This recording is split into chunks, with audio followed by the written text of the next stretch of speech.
Hey everyone, how's it going? Thanks so much for tuning in.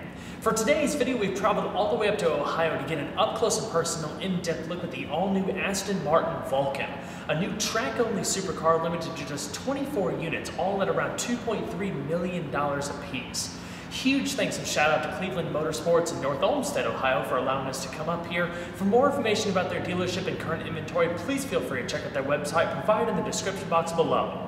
This is going to be a detailed, in-depth review of the Vulcan. I'll teach you everything you ever wanted to know about the car, inside and out. We'll hop on in, check out all the interior features. Later on in the video, we'll get some of the folks here to help us out and demonstrating the startup sequence and all that kind of stuff. It's going to be so much fun. I hope you guys enjoy. At the time I filmed this, and it probably still holds true today, this was the first Vulcan to be delivered in the United States.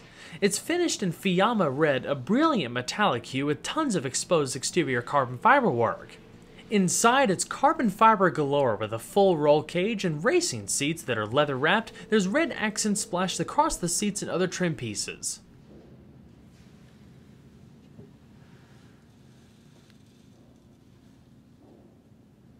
Like I said earlier, we'll demonstrate the entire startup sequence and fire up the Vulcan later in the video, but first I'll go ahead and walk you through the process of turning the vehicle's power on. You want to first pull the little red electrical isolator switch in the center console, then twist the ignition dial to 1 and everything will illuminate.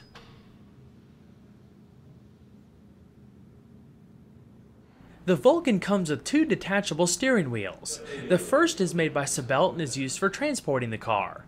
The second is a wild-looking 3-spoke carbon fiber steering wheel that combines all of the vehicle's essential features in an easy-to-understand layout. The latter is a $20,000 piece should you ever need to replace it and serves as the Vulcan's key. On the upper left spoke, the in-car communication system and flash and pass indicators are represented by the yellow and blue ringed buttons respectively. On the right side, neutral is engaged by the green button, while the red button activates a speed limiter for traveling through pit lane. Also on the upper right spoke is a dial for the variable intermittent wipers. Behind both upper grips at the top of the wheel are 2 small buttons that correspond to the left and right turn signals. Towards the bottom there's 2 buttons, one cycles through the information on the dashboard and the other resets the fuel used value on the display. The 2 dials, one for the 11-mode ABS and the other for the 7-mode traction control systems, will be discussed more in depth later in the video.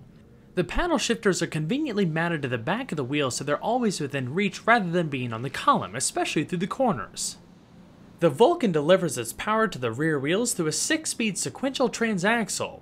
Supplied by X-Track is mounted at the rear of the car and integrates a limited slip differential. There's straight-cut gears and a clutch pedal for maneuvering and launch. When traveling at speeds over 200 miles an hour, it's actually geared for a higher top speed than Aston Martin's other GT race cars. A lightweight magnesium torque tube houses the carbon fiber drive shaft and provides a solid connection between the engine and transaxle to mitigate rotational torque and lead to more efficient power delivery. The Vulcan represents Aston Martin's most extreme high-performance offering to date. An uncompromised, track-focused race car that's limited to 24 units and costs around $2.3 million a piece. Unlike the Ferrari FXXK and the McLaren P1 GTR, the Vulcan was not created based off an existing street-legal model. It was designed to be Aston Martin's ultimate expression of track-focused performance, while at the same time being a showcase for advanced engineering and design techniques. Inspired by the Avro Vulcan Bomber, the Vulcan was developed in conjunction with Aston Martin Racing. It's almost entirely made from carbon fiber, styled entirely in-house with a fresh design language that's said to hint at the next generation of Aston Martin sports cars. The chassis was inspired by the 177, but it features a new rear scuttle and tunnel structure for the integrated roll cage and a new rear subframe. The latter supports the transmission, rear suspension, and additional loading from the massive rear wing on the tail end. A lot of that can be viewed by removing the section over the rear of the car. The substantial use of carbon fiber here really pays off when it comes to weight savings, superior strength, and rigidity over conventional materials. The central tub weighs just 180 kilograms or 396.8 pounds. It's produced by Multimatic and a team of 9 individuals in Canada. Each tub takes over 4 days to produce and passes through an autoclave 3 times before completion. A very important element to any car of this caliber, of course, is aerodynamics. In fact, when combining the massive front splitter, rear diffuser, and an adjustable rear wing, the Vulcan is said to create enough downforce to compete with GT3 level race cars. The Silhouette features numerous splitters, diverters, and louvers that make the air work in the car's favor at all times, whether it be for heat dissipation, brake cooling, or downforce. At 100 miles per hour, the car generates 324 kilograms or 714.3 pounds of downforce. At speeds over 200 miles an hour, maximum downforce is an incredible 1,362 kilograms or 3,002 pounds. Through computational fluid dynamic testing, aerodynamic balance was shown to be 41% over the front and 59% over the rear, helping minimize changes in pitch sensitivity and balance between the front and rear regardless of whether you're accelerating or braking. For example, when comparing the Vulcan's standard ride height of 2.36 inches in front and 3.15 inches in the rear to the height when braking, 1.57 and 3.94 inches respectively, the aero balance only changes by about 7%. This gives the car a neutral behavior on the track for greater stability and driver feedback. To make maneuvering the car a bit easier, whether it be for tire changes or simple repositioning, there's 4 onboard air jacks that are operated by inserting a high-pressure air line into the rear of the car. It's quite an awesome sight in person. How's it going? My name's Dan from Aston Martin Cleveland, the business manager here. What I'm doing, this car has jacks that when you take the air compressed nozzle into the back here where you see the plug, it'll actually raise the car up. It'll put 4 jacks down on the ground, and then from there we can slide dollies underneath it to move it around as we need to. It's a track-focused item. When you're on a track and you need to switch tires after a few laps, it's a lot easier just to jack it back up, take all the tires off, mount them, pull it back, and then you're on your way.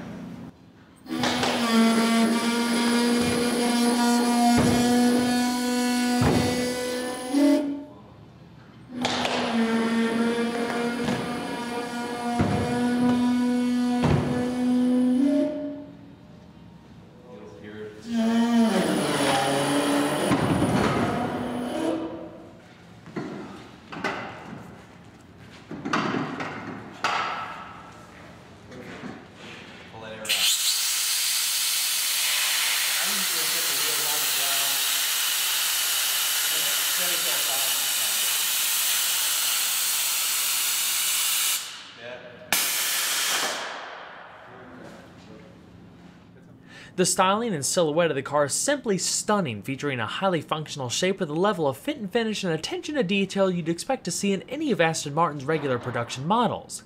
Despite being designed solely for the track, the Vulcan combines the latest in LED lighting technology for proper illumination regardless of the weather or time of day. The LED headlamps feature daytime running lights and turn signals. The unique light blade elements you see up front also make up both taillight assemblies. It's the first production application of these light forms after their initial appearance on the DP100 digital concept car. They look so cool in person, I've never seen anything else like it. In the middle of the rear fascia above the diffuser is an FIA-approved rain light. The windshield, side windows, and rear window are made from hard-coated polycarbonate. This introduces a number of benefits as the material is shatter-resistant, weighs 50% less, and is 250 times stronger than glass. On top of that, it allowed designers to achieve the level of curvature for the windshield. With each Vulcan also comes a unique driver experience program which includes training at a variety of circuits around the world so owners can really explore the full potential of their cars. There's almost infinite flexibility when it comes to colors and trim options, allowing each car to be personally tailored to each buyer based on their specific requests. As exclusive as the car is, this was an incredible opportunity to see what the Vulcan was all about. Hopefully sometime this year we'll actually get a chance to see it out on the track. The Vulcan features a bespoke set of forged 10-spoke alloys designed to be lightweight and strong. They're finished in satin black and measure 19 by 11.5 inches in front and 19 by 12.5 inches in the rear, wrapped in wide 305/30 and 345/30 Michelin Pilot Sport Cup 2 tires respectively. Each wheel features center locking hubs to allow for quicker wheel changes when racing. Providing the necessary stopping power to match the Vulcan's performance are a set of Brembo carbon ceramic racing discs and Brembo competition lightweight calipers. Up front you'll find 14.96 by 1.33 inch discs with 6-piston calipers, while 14.17 by 1.26 inch discs bring at the rear with 4-piston calipers. They're all cross-drilled and internally ventilated. Towards the outer edges of the front fascia are dedicated brake cooling ducts that appear to be integrated into the chassis. Air is taken in and routed to each front rotor via 2 pipes on either side. Additional ductwork and fins within the nearly smooth wheel wells help lessen wind resistance, improve heat extraction, and reduce positive pressure buildup for enhanced downforce. The rear wheel wells feature similar cooling and downforce measures with mesh grills in the rear fascia and more fins. A Bosch M4 Motorsport ABS system allows the driver to select between 11 different levels of involvement, controlled by a twist dial on the left of the steering wheel. Bosch also supplies an adjustable traction control system that allows you to tune the level of slip angle permitted before the car attempts to regain control and put you back on track. That's a 7-mode system ranging between 0 for no assistance on a dry track to 7 for full assistance on a wet track. The suspension is a sight to behold, built with anti-dive geometry in front and anti-squat, anti-lift geometry in the rear. The only way you can get a really good look at is within the engine compartment or by removing the rear window assembly like I showed you earlier. Underneath the car is a completely flat carbon fiber underbody only broken up by naked ducts towards the rear of the car. At each corner there's fully independent pushrod operated double wishbones and adjustable front and rear anti-roll bars. The Vulcan's 4-way adjustable dampers feature dynamic suspension spool valve technology, which allows both high and low speed bump and rebound to be independently managed on each damper. You can easily remember what does what by remembering B and R, or blue and red, for bump and rebound respectively. The front dampers are mounted longitudinally rather than horizontally to save weight and improve engine cooling, while the rear dampers are horizontally opposed. Overall length I imagine is a bit longer than a 177, which is 181.1 inches. Width is 86.6 inches excluding the mirrors, while height is 47.7 inches. Wheelbase is 110.2 inches, while curb weight is around 2,900 pounds. To open the Vulcan's huge carbon fiber hood, you reach within the little compartments just above the fender vents. There you'll find a lever on either side to release the 2 hood latches. Once you do that, you simply lift up where a set of gas-charged struts provide assistance. The concept and layout is somewhat similar to the 177, which featured a 750 horsepower 7.3-liter V12 with variable valve timing. On a seemingly different end of the spectrum, the Vulcan's 7-liter V12 is based on Aston Martin's fixed-cam 6-liter V12 GT3 race engine. In creating the Vulcan's mill, there's a new block along with new pistons, liners, connecting rods, and crank. It's all controlled by a Cosworth ECU. Similar to the 177, the Vulcan's engine sits behind the front axle in a front midship configuration for better weight distribution. It's a work of art with carbon fiber valve covers and a matched weave intake plenum with twin pipes that reach across the bay to gobble up as much cold air as possible from the front. The Vulcan develops around 820 horsepower and 590 pound-feet of torque. I'd estimate it'll take less than 3 seconds to hit 60 with a top speed perhaps as high as 220 miles an hour. In the dash, there's a small rotary dial with 3 positions, labeled 1, 2, and 3. This allows you to adjust the power output based on your comfort level and skill on the track. The first position limits the car to 550 horsepower, the second raises the limit to 680 horsepower, and the third unleashes the maximum horsepower available. As far as the exhaust system, it's made from Inconel and titanium, along with titanium brackets and an Inconel heat shield. This combination significantly reduces weight and is becoming more common in the hypercar territory. The side exit exhausts are a particularly unique touch. They ensure the shortest exit of exhaust gases, but potential downforce is unaffected as they don't have to take up real estate in the rear diffuser, benefiting both performance and downforce. Louvers on the carbon fiber side seals help dissipate heat from the exhaust. While it hasn't been fitted to this example yet, Aston Martin will soon be releasing a new cartridge-based oil filter system which is said to allow for 90-second oil changes. In the front fascia, there's a dedicated air channel that runs the length of the carbon fiber hood before dumping into a dedicated port on the passenger side of the windshield cowl, sending fresh air into the interior. A 120-liter or 31.7-gallon fuel tank sits within the carbon fiber chassis for maximum safety. The fuel filler is accessed by a lockable metal cap on the rear of the passenger side roofline. The Vulcan's interior is full-on race spec with clever use of technology and a very easy to understand minimalistic layout. The carbon fiber doors are super lightweight and feature leather pull straps. They open in the traditional swan wing fashion by simply grabbing the flush-mounted handles. Once the locks are disengaged, the doors practically swing open by themselves. Throughout, there's a blend of glossy and satin finished carbon fiber. The latter minimizes glare from the sun in key areas. A full FIA compliant roll cage provides the highest degree of occupant protection. It's made of an advanced type of aero-grade, heat-treated high-strength steel, one that combines chromium, molybdenum, and vanadium. These elements create a cage that's able to be made thinner than if they used the conventional T45 gauge steel, leading to less weight and cabin intrusion while retaining a high degree of strength. In fact, the whole cage weighs only 32 kilograms or 70.5 pounds, about 13.2 pounds less than if they were made from the thicker steel. With the strength provided by the roll cage, engineers were also able to use thinner grade carbon fiber for the roof pillars for additional weight savings and lowering the car's center of gravity. With the wraparound front windows, this leads to excellent forward visibility. The carbon fiber one-piece racing seats supplied by Recaro are deeply sculpted with a tremendous amount of upper and lower lateral support. Combined with Schroth 6-point racing harnesses, they keep your body and head firmly in place. The seats are also FIA compliant and are frontal head restraint compatible while wearing a helmet. As you might expect, climbing in is no small task as you have to step over the roll bars and fall into the seat, but once you're in it feels like a genuine fighter jet. Everything surrounds the driver and is within easy reach. Aside from the steering wheel controls, there's a bank of toggles that run down the floating center console. We'll discuss those functions in just a bit. The passenger side seat is fixed to the tub while the driver's seat offers fore and aft adjustment. For added customizability, there's an adjustable AP Racing pedal box along with a manual tilting telescoping steering column. For easier in-car communication, the Vulcan comes standard with a built-in intercom system that's routed through both of the occupants' helmets. A button on the steering wheel labeled as the walkie-talkie activates the system, which can also be used to communicate with a pit crew. For greater safety in the event of a fire, the Vulcan is equipped with an FIA-spec 3-liter fire extinguisher system that's routed through the cabin and engine compartment. You simply press the round button located above the emergency electrical isolator switch to the right of the center stack. If internal activation is not possible, the extinguishers can be activated externally by a small emergency tab on the edge of the driver's side windshield cowl. Rather than a traditional instrument cluster, the Vulcan features a Cosworth Omega digital display along with a Cosworth Alive Drive data acquisition system and USB storage. The latter offers telemetry data combined with an in-car camera and GPS-based video recording. The digital display has 4 modes. You can select through them via a small button on the bottom left of the steering wheel.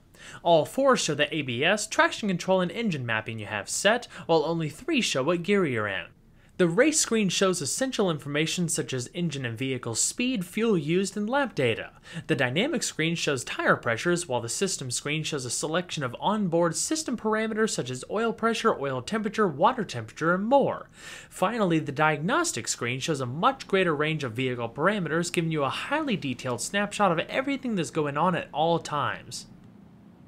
The buttons on the center stack consist of your hazards, exterior lighting, rain light, the heated windshield, activation of the radiator cooling fans up front, and your electric exterior mirrors. The Vulcan comes standard with air conditioning and it's always on. You can control the fan speed by a dial to the left-hand side of the dash. There's 3 settings that consist of off, low, and high speeds. The vents are fixed on the passenger side, but the driver has 3 vents below the steering column that are adjustable via the tilting and telescoping features. There's some padding to the left of the center stack as well as across the central tunnel. Up top is a manually dimming rearview mirror. Hey guys, Michael Thomas, General Manager, Aston Martin Cleveland. We got Kyle behind the camera. And we're just going to go over the starting sequence of the Aston Martin Vulcan. As Kyle talked about before, the steering wheel is actually the key to the vehicle. So we're just going to plug that in. Now we're just going to go over how to power the vehicle. So we're going to hit this red tab out here, pull that, turn the ignition switch to 1, and then we'll see the screen appear here. Now in order to start the Vulcan, we have to first prime the engine. In order to do that, we're just going to hit this red start button right here.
Be sure to stay tuned next time. There's always a lot more where that came from. Take care, guys.